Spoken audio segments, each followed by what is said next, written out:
بسم اللہ الرحمن الرحیم۔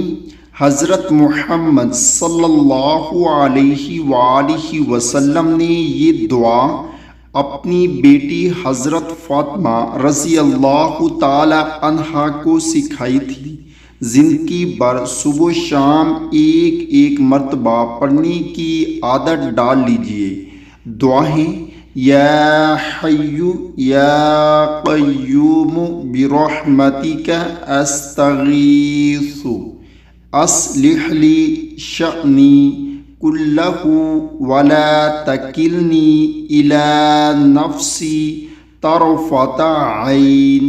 اے ہمیشہ زندہ رہنے والے، اے مخلوقات کو قائم رکھنے والے، میں آپ سے آپ کی رحمت ہی کے ذریعے مدد طلب کرتا ہوں۔ آپ میرے تمام احوال درست فرما دیجیے اور مجھے ایک بار آنکھ جھپکنے کے برابر میرے نفس کے حوالے نہ فرمائیے۔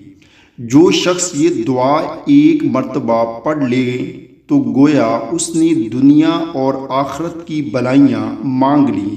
اللہ تعالی ہم سب کو بھی اس پر عمل کرنے کی توفیق عطا فرمائے، آمین۔